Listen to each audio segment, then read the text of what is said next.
ஸ்ரீ சிவசங்கரா தேவனே, ஸ்ரீ சிவசங்கரா தேவனே. Shankaram Sivashankaram. Question from Govindan sir. என் உடல் திருவண்ணாமலையிலும் ஆத்மா காணிமடத்திலும் வாழ்கின்றன என்று யோகி ராம் சுரத்குமார் சுவாமிகள் அருளியதாக அவரது அடியவர்கள் நம்புகிறார்கள். அதன் அடிப்படையில்தான் கன்னியாகுமரி மாவட்டத்தில் இருக்கும் காணிமடம் என்ற இடத்தில் யோகியார் மந்திராலயம் என்ற வழிபாட்டு தலத்தை யோகியாரின் ஆத்மார்த்த சீடர்களில் ஒருவரான பொன் காமராஜ் சுவாமிகள் உருவாக்கினார். இதற்கு மற்றொரு முக்கிய காரணம் யோகியாரின் முற்பிறவிதான் சாமித்தோப்பு ஐயா வைகுண்டர் என்றும் கூறப்படுகிறது. சாமித்தோப்பு ஐயா வைகுண்டரை அவரது அடியவர்கள் மகாவிஷ்ணுவின் 10வது அவதாரம் என்று போற்றுகிறார்கள். அவரது பெற்றோர்கள் கூட தீவிர விஷ்ணு பக்தர்கள்தான். ஆனால் யோகியார் ஒரு தீவிர சிவபக்தர். எந்த தெய்வத்தின் மீது உனக்கு அதிக ஈர்ப்பு வருகிறதோ அது கூட உன் முன்ஜென்ம வாசனாக்களால் தான் வருகிறது என்று தாங்கள் அடிக்கடி கூறுகிறீர்களே, அப்படியானால் இப்பிறவியில் யோகியார் சிவயோகத்தை பெற்று தங்களுக்கு முழுவதுமாக டிரான்ஸ்ஃபர் செய்ததற்கு காரணம் அவருடைய முன்ஜென்மங்களின் தவப்பயனா அல்லது வாசனாக்களா? குமரி ஆனந்தன் ஒருத்தர் இருந்தார். அவர் பெரிய வக்கீலாக இருந்தபோது அவர்கிட்ட ஜூனியராக இருந்தால்தான் இந்த பொன் காமராஜ். அவர் நாகர்கோவில் கன்னியாகுமரிக்காரர். அவருக்கு தீராத வயிற்று வலி வந்து கஷ்டப்படுற போது கன்னியாகுமரியில் இருந்த மாயம்மா கிட்டே போகிற போது மாயம்மா சொன்னாங்க, நீ திருவண்ணாமலைக்கு போய் விசிறி சாமியார் பாருன்னு. விசிறி சாமியார் அவருக்கு வாழைப்பழம் கொடுத்து எதிரிலேயே சாப்பிடுன்னாரு. அப்போ அவருக்கு எல்லாம் க்யூர் ஆயிடுச்சு. அதனால் அவர் வக்கீல் வேலையெல்லாம் விட்டுட்டு ராம் சுரத்குமார் சாமி மாதிரியே பச்சை தலப்பாக ஒன்று கட்டிக்கின்னு கையில் விசிறி ஒன்று வச்சுக்கிட்டு கையில் பிச்சை எடுக்கிற அந்த தேங்காய் சரட்டை ஒன்று வச்சுக்கிட்டு இருந்தார். அப்போ ராம் சுரத்குமார் சாமி சொன்னார், காணிமடம்னு ஒரு இடம் இருக்குது கன்னியாகுமரி கிட்ட, அங்கே நீ வந்து நம்முடைய ராம் சுரத்குமார் சாமி மந்திராலயம் ஒன்று கட்டணும் அப்படின்னாரு. அப்போ இன்கம் டேக்ஸ் கமிஷனராக விஜயலட்சுமின்னு ஒரு அம்மா இருந்தாங்க. ஸோ அவங்க, அப்புறம் பரமகுருன்னு சொல்லி பழைய ரிட்டையர்டு ஐஜி ஒருத்தர் இருந்தார், ப்ளஸ் ஜேசுதாஸ் ரொம்ப ஒன்றுமே இல்லாமல் இருந்தபோது ராம் சுரத்குமார் சாமிக்கிட்ட போய் அவர் பெரிய பாடகராகிட்டார். அதனால் அவர் ஃப்ரீயாக நான் கச்சேரி பண்ணித்தரேன்னு சொன்னார். இங்கே தான் மெட்ராஸில் ஒரு பெரிய மியூசிக் அகாடமியில் அந்த இது நடந்தது. அந்த டிக்கெட்டில் வந்த காசெல்லாம் அந்த சாமி தோப்பு கட்டுறதுக்கு, அங்கே காணிமடத்தில் இருக்கிற கோயில் கட்டுறதுக்காக அவர்கிட்ட கொடுத்துட்டார். ராம் சுரத்குமார் சாமி கொடுத்துட்டார். ஏன் கொடுக்குறாரு அப்படின்னா, ராம் சுரத்குமார் சாமி அதுக்கு முன்னாடி கபீர்தாசராக இருந்தவருடைய ரீப்ளே. அவர் காஞ்சியில் பரமாச்சாரியார் லெக்சர் கொடுத்துட்டுருக்காரு செங்கல்பட்டில். அப்போ ஒரு தூணுக்கு பின்னால் ராம் சுரத்குமார் சாமி ஒளிஞ்சின்னு இருக்கார். இவர் சொல்கிறார், முதல்ல கபீர்தாசராக இருந்த ஒருத்தர் நம்ம உபன்யாசம் கேட்டுருக்கார் தெரியுமா உங்களுக்கு அப்படின்றார். ஏன்னா அவங்களுக்கு தெரியுது முன்பிறவியில் கபீர்தாசராக இருந்தால்தான் ராம் சுரத்குமார் சாமி வந்திருக்கார். இவர் காசிக்காரர் தான்.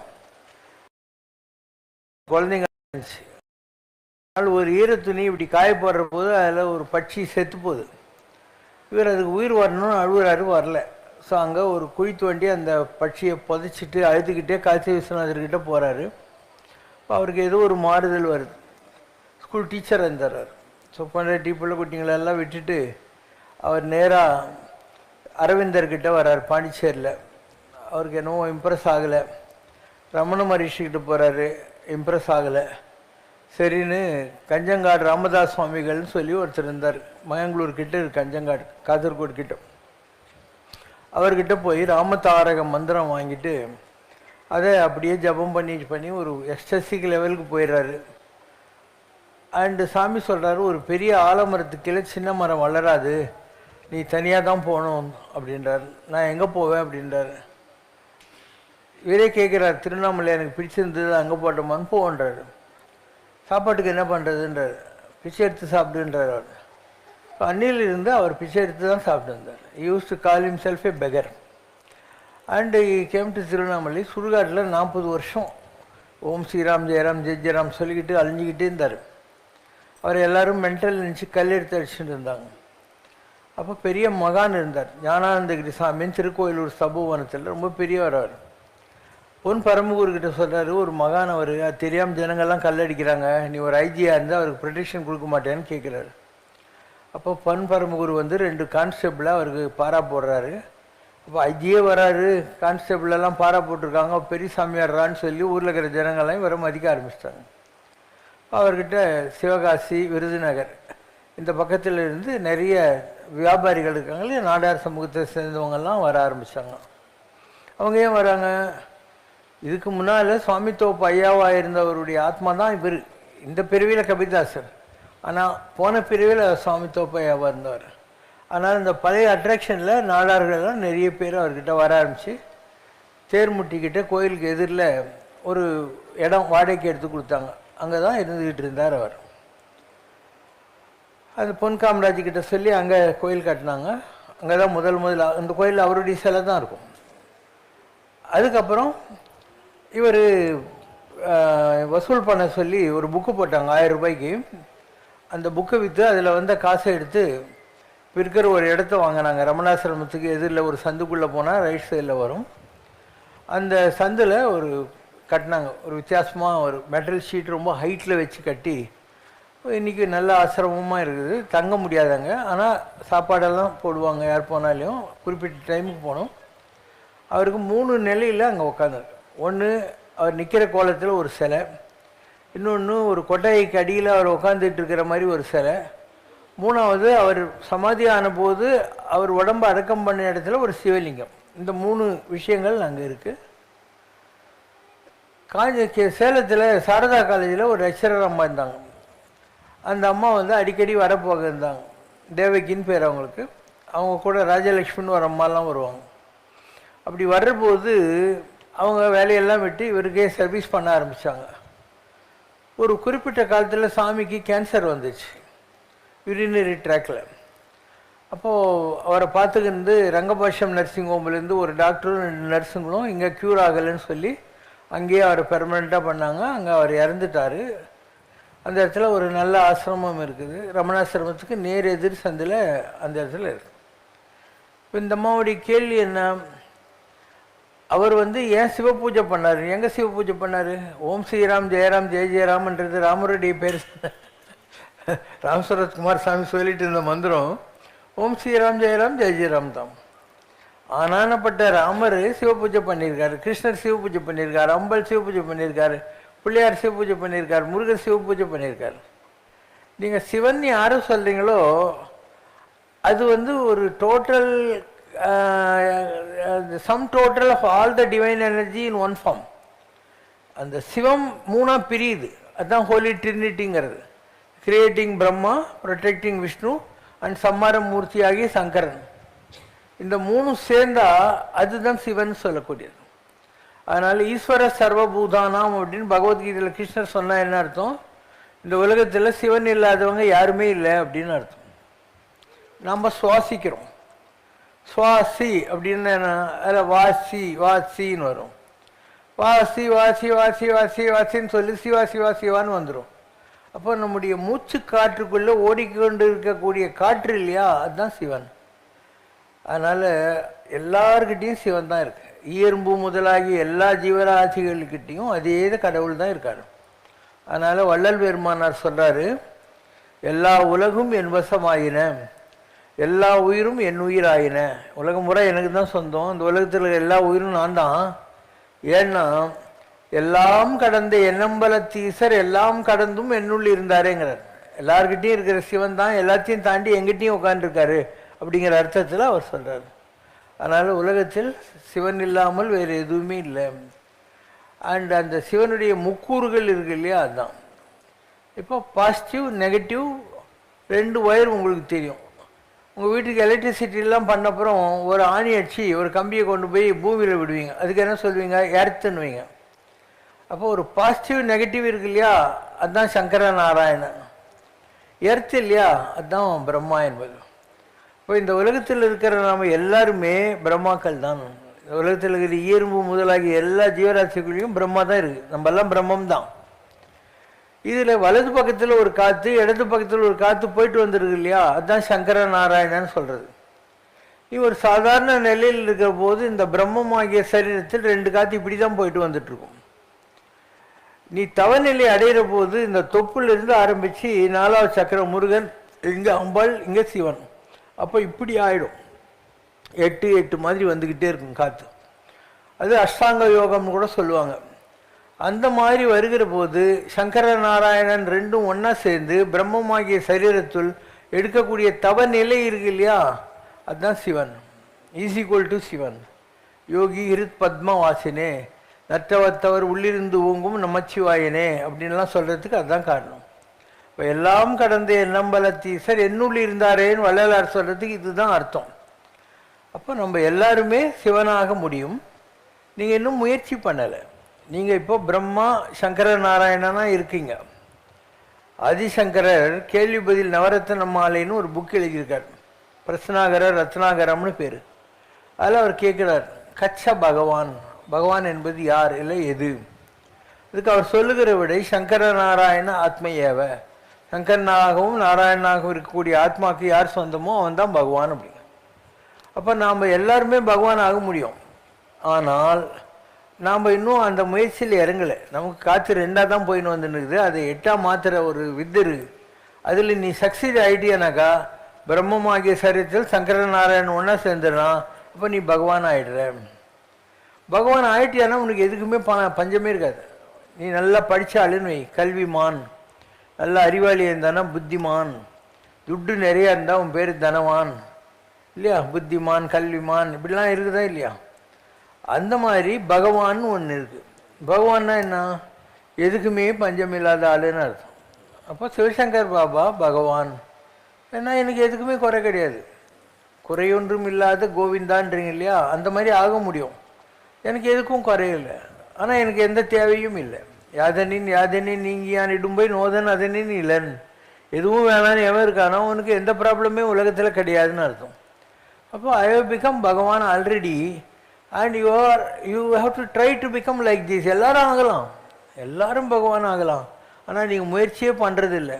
You want to become a lawyer, you want to become a judge, you want to become a doctor, you want to become a teacher, you want to become something but you don't want to become God. God ஆகிறதுக்கு எவ்வளோ training வேண்டியிருக்கும், அதில் நீங்கள் ஈடுபடுவதில்லை. அதனால் நீங்கள் இன்றைக்கி ஹியூமனாகவே இருக்கீங்க. இப்போ நம்ம எல்லாருமே மகத்தான சக்தி உடையவர்கள். இதுதான் தேடுங்கள் கண்டடைவீர்கள் இயேசுநாதர் சொல்கிறது.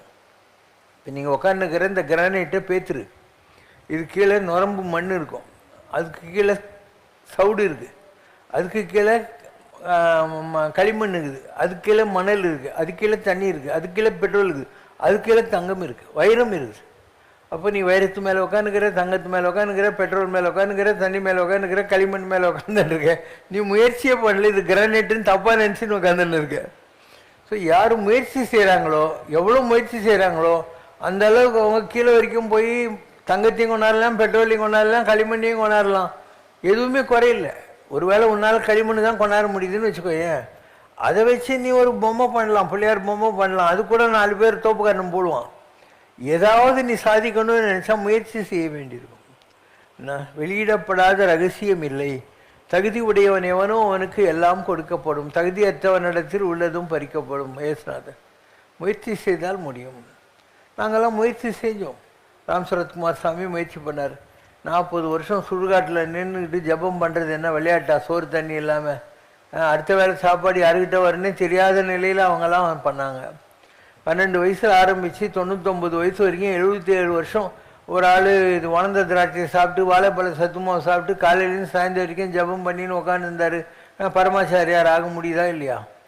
இப்படி எல்லாரும் ஆகலாம். சம்ரஷ்ணால் ஒரு பாட்டு இருக்குது, கடவுள் ஆகலாம். சிவமாகலாம் நீயும் சிவமாகலாம், தவம் செய்து சிவமாகலாம். சவமாகி உலகினிலே மடிவார் பலர், சர்க்குருவாலே சிவமாகி நிலைத்தார் சிலர். பவநோயை போக்க வந்த பாபா இவர், நாம் படும் பாடு என்னவென்று அறிவாரிவர். பழவீனை தீர்த்து ஞான பழமானவர், உன் பாவங்களை கழித்து மோட்சம் அளிப்பவர் அவர் போல் சிவமாகலாம். அவனியிலே 1000 பேர் பாபா என. ஓ, சிவன் என்பது ஒரு பிஹெச்டி மாதிரி. ஏதோ கடவுளில் தான் சிவன் சொல்லுவாங்கன்னு நீ நினைக்க தேவையில்லை. ராவணன் இருந்தான், அவன் அசுரகுலத்தில் பிறந்தான். ஆனால் பயங்கரமான தவம் செஞ்சவன். கைலாசத்துக்கு போய் சிவனை மயக்கி ஆத்மலிங்கத்தையே கொண்டு வந்தவன். அவன் பேர் என்ன? ராவண ஈஸ்வரன். அகஸ்தியர் தவம் செய்கிறாரு, அவருக்கு ஈஸ்வர பட்டாபிஷேகம். அகஸ்தீஸ்வரன், ராவணேஸ்வரன், அகஸ்தீஸ்வரன். நீங்கள்லாம் கும்பிடுகிற நவகிரக நாயகன் இருக்கார் இல்லையா, சனி பகவான், அவர் ஈஸ்வரன் நிலை அடைஞ்சவர். அதனால சனீஸ்வரன். ஸோ எவ்வளோ பேர் ஈஸ்வரன் நிலை அடைஞ்சிருக்காங்க பார்த்தியா. அதனால் உலகத்தில் இருக்கிற எல்லாருக்கும் அந்த ஈஸ்வரன்றது ஒரு பிஹெச்டி மாதிரி. நீ ஒரு டிகிரி முடிச்சுட்டு போஸ்ட் கிராஜுவேட் முடிச்சுட்டு பிஹெச்டி பண்ண ஏதான ஒரு சப்ஜெக்டில், then you are conferred with the PhD. அந்த மாதிரி தான் ஈஸ்வரன் சொல்லக்கூடிய ஒரு நிலை. இப்போது அர்ஜுனன் தான். அவன் யார்? இந்திரனுடைய ரெப்ளிகா. குந்தி தேவி இந்திரன்கிட்ட வரம் வாங்கி பிறந்த குழந்தைவன். அதனால் அவனை இந்திரலோகத்துக்கு கூட்டின்னு போய் இந்திர சிம்மாசனத்தில் உட்கார வச்சு இந்திர பட்டாபிஷேகம் பண்ணாங்க. அந்த மாதிரி சிவசங்கர் பாபா இருக்கார் இல்லையா, இவர் கைலாசத்திலேருந்தே வந்திருக்கிறார். ஆனால் நான் கைலாசத்துக்கு போன போது அங்கே 33 கோடி தேவர்களும் எனக்கு தரிசனம் கொடுத்தாங்க.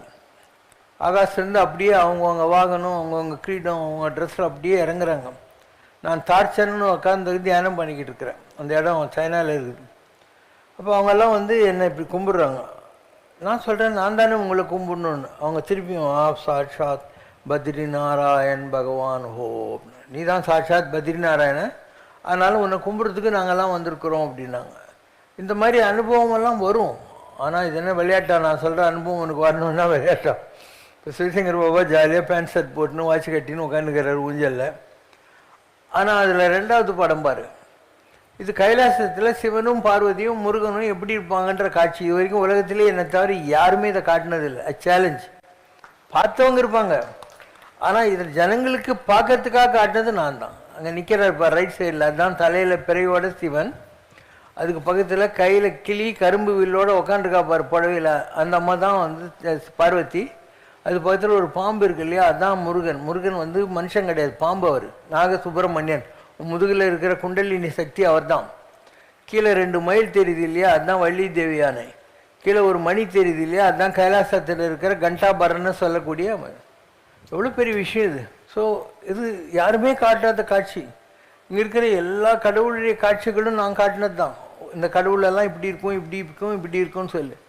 அப்போ ஒரு ஆள் ஜாலியாக ஆட்டடிச்சு நீங்கள் உட்காந்துன்னுட்டு எல்லா கடவுளையும் பார்த்துக்கோ இப்படி தான் இருக்கும்னு சொல்கிறேன்னா நீ என்ன சாதாரண விஷயமா நினைக்கிறியா? எவ்வளோ தவம் பண்ணியிருந்தால் இதெல்லாம் அச்சீவ் பண்ண முடியும். மக்களுக்கு இதெல்லாம் புரியறதில்லை, அதனால் நான் கண்டுக்கிறதே இல்லை. உனக்கு புரிகிற பாஷையை பேசுகிறேன், அவ்வளோதான். நான் இதை விட பெரிய பாஷெல்லாம் பேச முடியாதனால மக்களுக்கு புரியாது. ஏன்னா அவனுக்கு காமின்னா ஒரு கல் இல்லை ஒரு காகிதம், அதில் அவனுக்கு இருக்கிற ஒரு ஈர்ப்பு. நீயே போய் ஒரு பூம்புகாரில் மகாபலிபுரத்தில் ஒரு கல்லை வாங்கின்னு வர 300 ரூபா கொடுத்து, அதுக்கு என்ன பூஜை அபிஷேகம்லாம் பண்ணுற, பூ போடுற, அது பண்ணுற, விளக்கேற்றுற, சக்கரை பொங்கல்லாம் வைக்கிற. ஒரு காகிதம் சிவகாசியில் ஆர்டித்தோ ப்ரெஸ்ஸில் அடிச்சாங்கன்னு தெரியும், வரைஞ்சது கொண்டையராஜின்னு தெரியும். அதுக்கு ஃப்ரேம் போட்டு உங்கள் வீட்டில் மாட்டியத்தில் முருகர் வள்ளி என்று கும்பிட்டுன்னு உட்காந்துக்கிறேன். அப்போ ஒரு கல்லுலேயும் காயத்துலேயும் கடவுளை பார்க்க முடிஞ்ச உங்களுக்கு ஒரு பேசுகிற, நுகருகிற, முகருகிற, கை வீசி நடக்கிற, கால் வீசி நடக்கிற ஏதோ ஒரு ஆர்கானிக் சப்ஸ்டன்ஸ் கடவுள்னால் உனக்கு நம்பிக்கை வர்றதில்லை. அது எப்படியே அப்படின்ற. அதனால தான் அந்த பாஷை நான் பேசுகிறதே இல்லை. இல்லைன்னா நான் பேசிய பாஷை மிகப்பெரிய பாஷை, மக்களுக்கு இது புரியவே இல்லை. பேசி பேசி நான் அழுத்து போயிட்டு தான் இப்போ கோயில் கட்டிட்டேன். நான் கோயிலே வேணான்னு சொன்னவன். ஊனுடம்பு ஆலயம் உள்ளம் பெரும் கோயில், நமக்குள்ளேயே சாமி இருக்காரு, நீ உள்ளுக்குள்ளே பாடுறா, ஏன் வெளியே பார்த்து ஏமாந்துருக்கேன்னு சொன்னாலும் நான் நிலங்கரையில் இருந்த வரைக்கும் கோயிலே கிடையாது. நானே 400 மாலை போட்டுன்னு நிற்பேன். எனக்கே தான் ஆர்த்தி, எனக்கே தான் கற்பூரெல்லாம். மக்களுக்கு அது புரியலையா? அதனால் இங்கே கோயிலெலாம் கட்டி இதெல்லாம் வச்சோன்னா பாப்பா கோயிலெலாம் கட்டிக்கிறாருன்றான். நிஜம், மக்களுக்கு புரியல ஒரு பாஷை. அதனால் நம்ம இப்போ ஜனங்களுக்கு புரிகிற பாஷை, நம்ம பெரிய பாஷை சொன்னோம் புரியல. அதனால் நான் ஒரு காலத்தில் சைதாப்பேட்டில் இருந்தேன். அதனால் இப்போது பேட்டை ராக்ஸ் சைதாப்பேட்டை ராக்ஸ் ஆகிட்டேன். எந்த பெரிய பாஷைன்னு ஜனங்களுக்கு புரியல. ஏசுநாதர் அதுதான் சொன்னார். 3 நாட்களில் நான் இந்த ஆலயத்தை மறுபடி கட்டி காட்டுவேன். நாங்கள் அவங்களாம் சொன்னாங்க 35 வருஷம் ஆச்சு இந்த சர்ச்சை கட்டுறதுக்கு, இந்த ஆள் 3 நாளில் கட்டிடுவானா அப்படின்னாங்க. அவர் சொன்னது அவருடைய உடம்ப, நீ என்னை சிலுவையில் போட்டால் கூட 3ஆவது நாள் நான் உயிர்த்தெழ வேண்டான்னு அர்த்தம், ரிசரெக்ட் ஆவேன்னு. அந்த பாஷை அவருக்கு புரியாமல் சர்ச்சை 35 வருஷம் கட்டுறது ஒரு கழிச்சுடுவாரா கட்டிடுவாரா அப்படின்னாங்க. அது மாதிரி புரியாத பாஷையை பேசினா நம்மளையும் சிலுவையில் போட்டுருவாங்க. எனக்கு என்ன தலையில் தான், நீ போ சிலுவைக்கு, நான் ஊஞ்சல் உக்காந்து அட்டடிக்கிறேன். Question from Nagarkovil Priya. Dear Baba, you explained in one of your recent speeches that our previous Janma desires shape the events of our life today. So, how can we stop it so that we don't have another Janma? நீங்கள் ஒரு கேள்வி கேட்குறீங்க. இந்த கேள்விக்கு பதில் என்ன? நம்முடைய எண்ணங்கள் தான் அடுத்த பிறவிக்கு வித்துன்னு சொல்கிறோம் நம்ம, சீடு. இப்போ எண்ணங்கள் இல்லாத நிலைக்கு போகணும். அது இந்த பிறவியில் தானே போகணும்.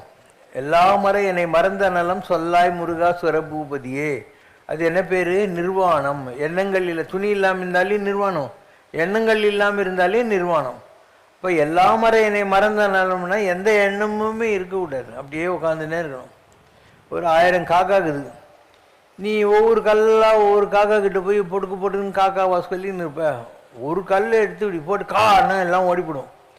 அந்த மாதிரி உனக்கு 1000 ஆசைக்குது. நெஞ்ச கனகல் நெகிந்து நெகிந்து உருகன்னு அருணாகிரி சொல்கிற மாதிரி கலகல கலகலன்னு ஆசைக்குது நமக்கு. அப்போ அதெல்லாம் போகணுன்னா என்ன பண்ணோம்? ஒரு கல்லை பிடிச்சிக்கணும்.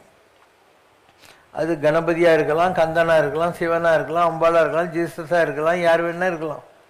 அந்த ஒரு கல்லை பிடிச்சிட்டு இப்படி சூழ்னா காக்காலாம் போகுது இல்லையா, அந்த மாதிரி ஆசைகள் எல்லாம் போகும். ஆசா நுகலம் துகளாயினபின் பேச அனுபூதி பிறக்கும்னு, அதுதான் சும்மா இரு சொல்லறன்னு சொல்லக்கூடிய நிலை. இப்போ இந்த பிறவியிலேயே நீ ஆசைகளை விட வேண்டும். இல்லைன்னா அருணகிரி புலம்பர் மாதிரி தான் நீயும். பேராசை எனும் பிணிப்பட்டு உடலத்தகுமோ உடலத்தகுமோ ஞானாகரனோ நவிலத்தகுமோ அப்படின்னாரு. பேராசை என்றது ஒரு வியாதி, அதில் மாட்டி நான் மூஞ்சிட்டு இருக்கிறேனே அப்படின்னு அர்த்தம். அப்போ ஆசைகளே இல்லாத நிலை, அந்த ஆசைகள் இல்லாத நிலையை அடையிறது அவ்வளோ ஈஸி கிடையாது. இப்போ சிவசங்கர் பாபா இருக்கார், எப்படி அந்த நிலையை அடைஞ்சார்? வாழ்க்கையை நல்லா அனுபவிச்சிட்டேன். நான் ரொம்ப சாதாரணமான ஒரு வாத்தியார் குடும்பத்தில் பிறந்தவன். நான் ஒரு கிராமம். நான் ஃப்ரீயாக தான் படித்தேன், கோயம்புத்தூரில் ஃப்ரீயாக தான் ஸ்காலர்ஷிப்பில் படித்தேன், வாணியம்பாடில். மெட்ராஸுக்கு 10 ரூபாய் எடுத்துகிட்டு வந்தேன். என்னுடைய முதல் சம்பளம் 250 ரூபா 1968. கஷ்டப்பட்டு மேலேக்கு வந்தாங்க. 10 வருஷத்தில் 6000 ரூபாய் சம்பளத்துக்கு போனேன். அப்புறம் சொந்தமாக பிஸ்னஸ் ஆரம்பித்தேன். எல்லாத்தையும் பார்த்தேன், எல்லா வசதிகளும் வாழ்க்கை பார்த்தேன். லைஃப்பை நான் அனுபவிச்ச மாதிரி நீங்கள்லாம் அனுபவிச்சே இருக்க மாட்டீங்க. எல்லாம் முடிஞ்சு போச்சு. இப்போ என்ன ஆகுது? நீ சாப்பிடாத இருந்தியானா உனக்கு மசாலா வடை சாப்பிடலாமா, தோசை சாப்பிடலான்னு இருக்கும். நல்லா சாப்பிட்டு திம்முன்னு உக்காந்துக்கிற போது பாதாமி கீரை கொடுத்தா கூட நாங்கள் வாந்தி வர மாதிரி இருக்குது. நான் வாந்தி கேஸ், நான் பார்க்காத சுகமே கிடையாது உலகத்தில். எல்லா சுகத்தையும் பார்த்தாள். அதனால் எனக்கு இன்ட்ரெஸ்ட் இல்லை. ஒரு காலத்தில் நல்லா தம் அடிச்சுன்னு இருந்தேன். ஒரு நாள் ஆஞ்சநேயர் எனக்கு தரிசனம் கொடுத்தாரு. அவர் சொன்னார், நான் உன் நாக்கில் நிற்க போகிறேன்டா, இந்த லாகிரி வஸ்து விட்டுருன்னாரு. 4 கோல்ட் ஃப்ளேக் ஃபில்டர் கிங்ஸ் இருந்துச்சு, தூக்கி போட்டேன். அன்னிலேருந்து இன்றைக்கி வரைக்கும் நான் ஸ்மோக் பண்ணுறதே இல்லை. இப்படி எல்லாத்துக்கும் காரணம் இருக்கும், எல்லாத்தையும் பார்த்துட்டு தான் வந்திருக்கோம் நாம். அதனால் the best way to conquer desire is to fulfil that without harming anyone. யாருக்கும் உன்னால் எந்த மன கஷ்டம் வரக்கூடாது, நீ யாரையும் சீட் பண்ணக்கூடாது, யாரையும் தொந்தரவு பண்ணக்கூடாது. நீ எல்லாத்தையும் முடி, எல்லா வாசனையும் முடி, கர்மாவெல்லாம் கழிச்சிடு. தென் நத்திங் வில் பக் யூ. எதுவுமே உன்னை பாதிக்கவே பாதிக்காது இந்த உலகத்தில். அந்த அளவுக்கு உன்னை நீ ப்ரிப்பேர் பண்ணிக்கிட்டேன்னா அடுத்த பிறவி வராது. ப்ரிப்பேர் பண்ணுறதுக்கு இவ்வளோ பண்ண வேண்டியிருக்கும். நீ ஒரு மடாதிபதி மாதிரி பாலபிரம்மச்சாரி ஆகிட்டியன்னா நீ மாட்டிக்குவேன். இப்போது வைஷ்ணவத்தில் ஜிஆர்லாம் திடீர்னு சாமி ஆகிட முடியாது. குடும்பத்தில் இருந்து குழந்தை குட்டியெல்லாம் பெற்று தன் சங்கு சக்கர முத்திரை வாங்கி ஜபம் பண்ணி ஒரு 48 வயசுக்கு மேலே அவனுடைய பொறுப்புகள் நிறைவேறினா தான் நீ ஜிஆர் ஆகலாம். இங்கே ஸ்ரீபெரும்புதூர் ஜிஆர்னு வச்சுருக்காரு. அவர் மிலிட்ரியில் பெரிய ஆஃபீஸராக இருந்தவர். இங்கே ஸ்ரீபெரும்புதூர் ஜிஆர் அந்த மாதிரி எல்லா ஜிஆரும் நல்லா படித்து வேலைகளில் இருந்துட்டு வந்தவங்க. அதில் என்னுடைய உபதேசம் அழகாக குடும்பத்தில் இருந்து வாங்க, எல்லாத்தையும் அனுபவிச்சுட்டு வாங்க. தம் அடிக்கணுமோ அடிச்சு தொலை, தண்ணி அடிக்கணுமோ அடிச்சிடு, களவும் கட்டு மர. குடும்பம் நல்ல விஷயந்தான், ஒன்றும் தப்பு கிடையாது. இல்லறம் அல்லது நல்லறம் அன்று. ஸோ எல்லாத்தையும் முடிச்சுட்டு இன்னும் எந்த ஒரு டெம்டேஷனும் உன்னை பாதிக்காதுங்கிற நிலை வர்றபோது நீ இந்த ஹை லெவலுக்கு போயிட முடியும். அப்படி இல்லைன்னா மாட்டிக்குவே. ஏதோ ஒரு நிலைக்கு இவ்வளோ பாடுபட்டு கடைசியில் கீழே விழுறதுக்காக நீ தவம் பண்ணுற. அதனால் ரொம்ப பெரிய சப்ஜெக்ட் இது, சாதாரணமாக ஜனங்களுக்கு புரியாது. Question from Kabalishwaran. அறிமின் அறநெறி அஞ்சுமின் கூற்றம் பொறுமின் பிறர் கடும் சொல் போற்றுமின் வஞ்சம் வெறுமின் வினை தீயார் கேண்மை எஞ்ஞான்றும் பெருமின் பெரியார் வாய்ச்சொல் என்கிறது ஒரு நாலடியார் பாடல். அறத்தில் நிலைத்து மரணத்தை நினைந்து பொறுமையுடன் வாழ்ந்து வஞ்சகத்தையும் தீய நட்பையும் விலக்கி பெரியோர் அறிவுரையை பின்பற்ற வேண்டும் என்று இதன் பொருளாகிறது. பாபா, இன்றைய உலக நடப்பில் வாழும் ஒரு சாதாரண மனிதனுக்கு இவை அனைத்தையும் முழுமையாக கடைபிடிப்பது சாத்தியமா? அவ்வாறு இல்லையெனில் அவனின் ஆன்மீக முன்னேற்றத்திற்கு இவற்றில் மிகவும் அவசியமானது எது? ஆன்மீகத்தில் முன்னேறணுங்கிற ஆசை முதல்ல வரணும் இல்லையா? எல்லாரும் தேடி சோறு நிதம் தின்று நிறைய இட்லி போண்டா எங்கே சாப்பிட்டா நல்லா இருக்கும் அப்படின்னு அலைகிறான். பல சின்னஞ்சிறு கதைகள் பேசி அவங்க எப்படி இவங்க எப்படின்னு ஊர்வம்பெல்லாம் பேசினே இருக்கான். பிறர் வாட பல செயல்கள் செய்து மற்றவங்க மனசு கஷ்டப்படுறதுக்கு நாமளே காரணமாகிடுறோம். இப்படிலாம் இருக்கிற ஒரு வேடிக்கை மனித வாழ்க்கையை விட்டுட்டு கடவுளை தேடணுங்கிற எண்ணம் வரணும் இல்லையா? ஸோ அந்த எண்ணங்கள் வராது ஜனங்களுக்கு. ஏன்னா இன்னும் பசி அடங்கலை. நீ சாப்பிட்டுட்டு உட்காந்துருந்தியானா பாதாம் கீரும் உனக்கு வேணானும். இன்னும் சாப்பிடவே இல்லைன்னாக்கா உனக்கு மசால் வடையும் தேவைப்படும், போண்டாவும் தேவைப்படும். அதனால் இன்னும் ஒரு ஆடி அடங்குற நிலையை அடையாதவர்களால் இந்த சாதனைலாம் பண்ண முடியாது. இந்த பூஜை பண்ணுறது, அது பண்ணுறது, இது பண்ணுறது. அதனால் லீட் ஏ நார்மல் லைஃப். மனைவி நல்ல விஷயம், குழந்தை குட்டிங்க நல்ல விஷயம், சம்பாதிக்கிறது நல்ல விஷயம். அதில் சிலதெல்லாம் உங்களால் பண்ண முடியும். தாளாற்றி தந்த பொருளெல்லாம் தக்கார்க்கு வேளாண்மை செய்தற் பொருட்டே. நீ கஷ்டப்பட்டு உழைக்கிற பணத்தெல்லாம் யார் டிசர்விங்காக இருக்காங்களோ அவங்களுக்கு தான தர்மம் பண்ணலாம் அப்படின்னு. அதை உன்னால் பண்ண முடியும் இல்லையா? அதாவது உன் லைஃப்பை நீ பாரு. ஆனால் நீ ஏர்ன் பண்ணி வந்ததில் ஏதோ கொஞ்சம் தான தர்மம் பண்ணணும். தானமும் தவமும் தாம் செய்வராயின் வாரவர் நாடு வழி திறந்திடுமே. நிறைய தானம் பண்ணணும், தவம் பண்ணணும். அப்போ தேவலோகத்தில் உனக்கு அவங்க வேகன்சி போட்டு கூப்பிடுவாங்க அப்படின்னு அர்த்தம். அதனால் சாமானிய தர்மங்கள்னு ஒரு சாப்டர் இருக்குது தெய்வத்தின் குரலில் பரமாச்சாரியர் எழுதுந்து. ஒரு வேர்ல்ட்லி பர்சனாக குடும்பத்தில் இருக்கிறவன் எப்படியெல்லாம் வாழணும் அப்படின்னு அதில் ரூல்ஸ் எல்லாம் சொல்லியிருக்காங்க. அதை அவங்களால ஃபாலோ பண்ண முடியும். ஒரு சுயவரம் நடக்குது. ராஜகுமாரி மேலே நிற்கிறான். இங்கே எல்லா ராஜகுமாரனும் சிம்மாசனத்தில் உட்காந்துக்கிறாங்க. அவங்க சொல்லுவாங்க, இவர் வேங்கி நாட்டு இளவரசர், இவர் சோழ நாட்டு அரசர், இவர் சேர நாடு. அதெல்லாம் கேட்டுன்னு அவன் மேலே இருந்து யார் கழுத்தில் மாலை போடுறாலோ அதுதான் சுயம்பரம். சுயமாக வரனை தேர்ந்தெடுக்கிற வைபவம்னு அர்த்தம் சுயம்பரம். ஒரு ராஜகுமாரன் அந்த சுயவரத்துக்கு வந்துன்னுக்கிறான். காட்டில் ஒரு நல்ல சாமியார் பார்த்தான். சாமி, நீங்கள் நான் எந்த சீட்டில் உட்காருனா அதுக்கு பின்னால் இருந்து எனக்கு ஸ்பெஷலாக பிளெஸ்ஸிங் பண்ணி அந்த ராஜகுமாரி என்ன லவ் பண்ணுற மாதிரி பண்ணுங்க அப்படின்னு. சாமியார் ஒன்றும் வந்தார். ராஜகுமாரி மேலேருந்து பார்த்துட்டு மாலையோடு வந்தான். நம்ம ராஜகுமாரன் நம்ம கழுத்தில் தான் உழப்போது மாலைன்னு நீட்ட ஆரம்பிச்சான் காலைல. அவள் அதை விட்டு பின்னால் இந்த சாமியார் காத்துக்கு போனான். சாமியார் பிடிச்சார் ஓட்டம். அவரை துரத்திக்கின்னு அவன் மாலையோடு ஓடுறான். அவள் பின்னால் ராஜா ஓடுறான், மந்திரி ஓடுறான், எல்லோரும் ஓடுறான். அதுக்குள்ளே இருட்டிச்சு. அதனால் இந்த துரத்தின்னு போனவங்கெல்லாம் ஒரு மரத்தடியில் ஒதுங்குறாங்க. சாமியார் காட்டுக்குள்ளே ஓடிவிட்டார். மரத்து மேலே 4 பறவை, ஒரு அப்பா பறவை, அம்மா பறவை, 2 குட்டி பறவைகள். அதுங்க சொல்லுது, அவங்க 4 பேர், நாம் 4 பேர் அவங்க மூட்டியிருக்காங்க குளிருக்கு நெருப்பு, அதில் ஊழ்ந்துட்டா நம்மளை சாப்பிட்டு அவங்க பசியாருவாங்க. அதிதி தேவோ பவ, விருந்தாளி கடவுள்.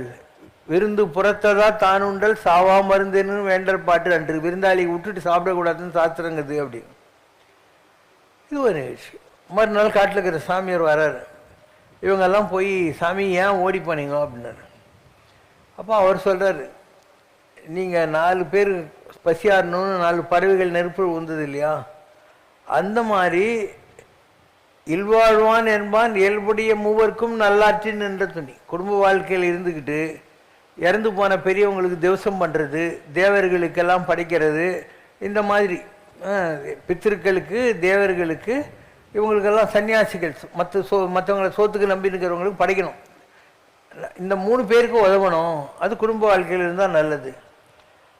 இல்வாழ்வான் என்பான் ஏழ்படி மூவர்க்கும் நல்லாற்றின் துணை இருந்தோம்பி இல்வாழ்வதெல்லாம் விருந்தோம்பி வேளாண்மை செய்தற் பொருட்டு செல்விருந்து ஓம்பி நல்விருந்து பார்த்திருப்பான் நல்விருந்து வானத்தவர்க்கு வருவிருந்து பார்த்திருப்பான் நல்விருந்து வானத்தவர்க்கு. இப்போதான் ஒரு விருந்தாளி போயிருப்பானா, அடுத்த விருந்தாளி வரமாட்டானான்னு எவன் இருக்கானோ அவன் தான் தேவர்களுக்கு உகப்பானவன்னு அர்த்தம். இதெல்லாம் சொல்கிறார் அவர். பெயக்கண்டு நஞ்சு உண்டு அமைவர், இதெல்லாம் பல திருக்குறள் இருக்குது இதை பற்றி.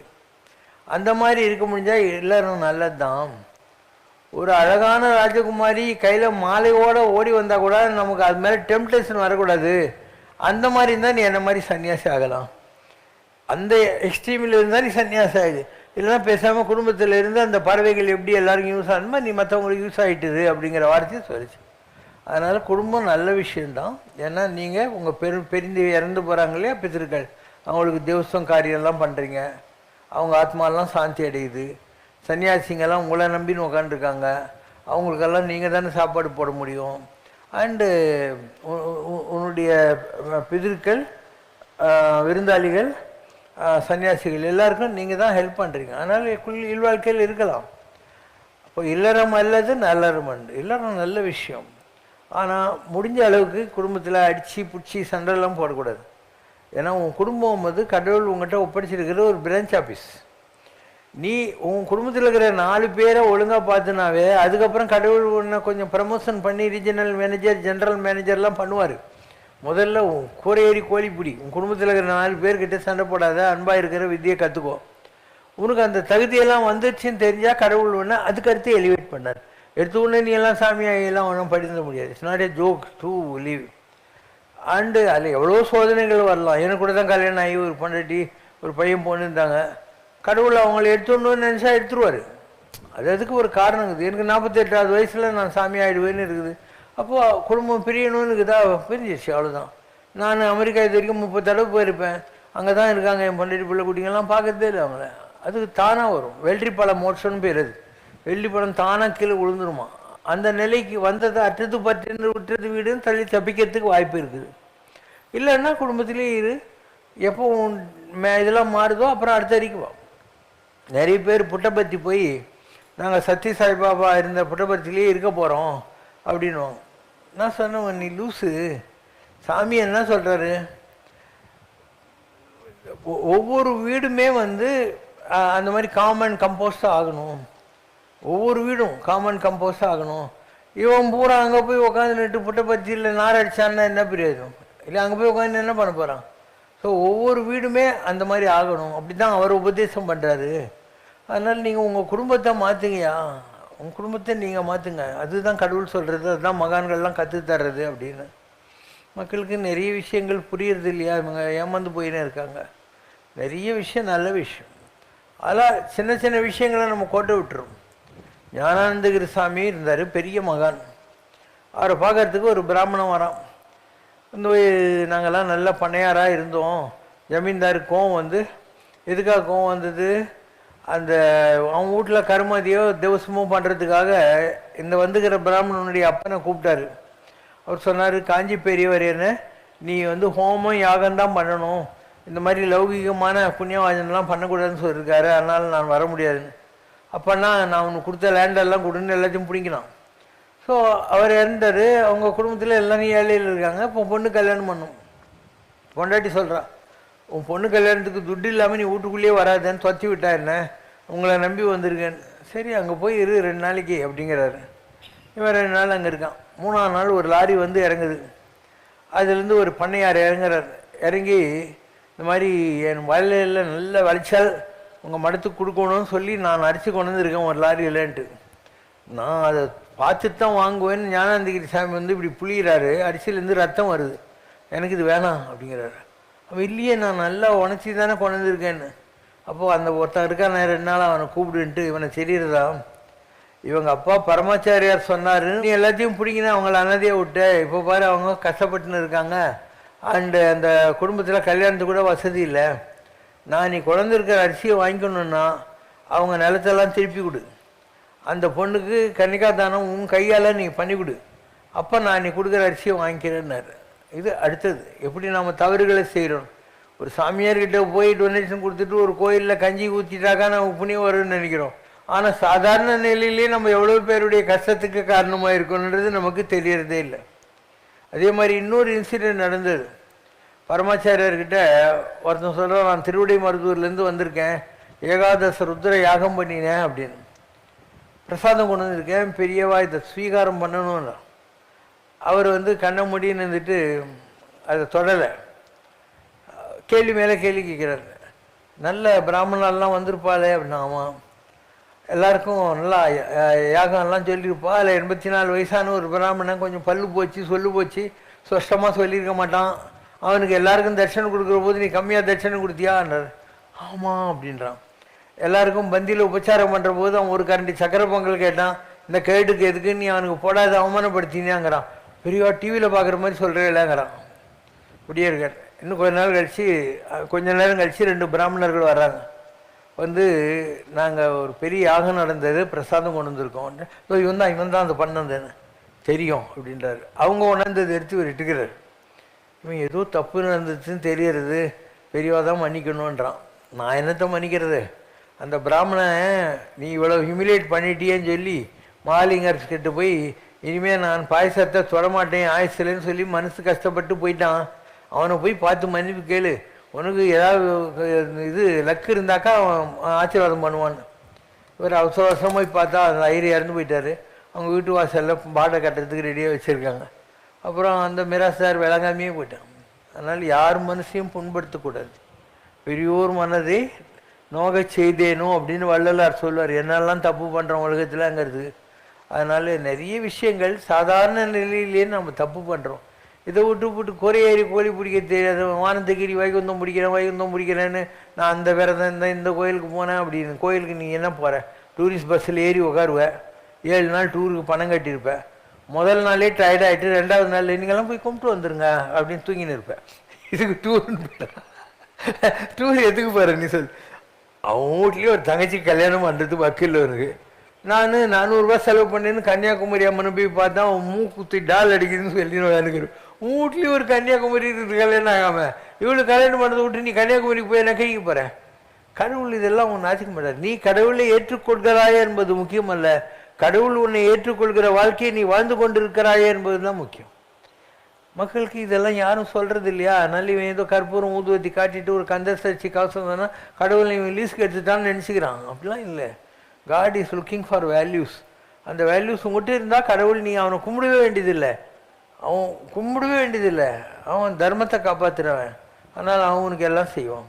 Values are more important then these philosophies. குறையொன்றுமில்லாத கோவிந்தா, எனக்கு குறையொன்றும் இல்லை ஐயா, நிறைவோடு எமை காக்க நீ வந்தாய், உனக்கு நிகரேதும் இல்லை ஐயா. குறையொன்றுமில்லாத கோவிந்தா, எனக்கு குறையொன்றும் இல்லை ஐயா. ஒரு நாளேனும் உனை காண முடியாமல் போனாலும் முடியாதையா, நிலை கொள்ள முடியாதையா. உன் நினைவன்றி வேறொன்றை நினைத்திட நினைத்தாலும் இல்லாத நினைவேதையா, நீ இல்லாத நினைவேதையா. என் கண் பார்வைதனில் தோன்றும் காட்சிகள் யாவிலும் சிரிக்கின்ற முகம் தானையா, நீ சிரிக்கின்ற முகம் தானையா. இது நான் என்றிருந்தாலும் நானல்ல நீ என்ற நிலை எனக் கருள்வாயா. இது நான் என்றிருந்தாலும் நானல்ல நீ என்ற நிலை எனக் கருள்வாயா. குறையொன்றுமில்லாத கோவிந்தா, எனக்கு குறையொன்றும் இல்லை ஐயா. ஓம் ஜெய் சிவசங்கரரே சுவாமி ஜகத் பரிபாலகரே ஆதி சங்கர அவதாரா அநாத ரக்ஷகரே ஓம் ஜெய் சிவசங்கரரே அன்னையும் தந்தையும் நீரென்றறிந்தும் அன்பில் நனைகின்றோம் சுவாமி அன்பில் நனைகின்றோம் ஆசானும் இறையாகிய தேவா நின்னடி பணிகின்றோம் ஓம் ஜெய் சிவசங்கரரே கைலையை பன்முறை வலம் வந்தாய் ஓ கருணாகர கீர்த்தி சுவாமி கருணாகர கீர்த்தி மயிலையில் நின்று வரம் தருகின்றாய் மங்களகர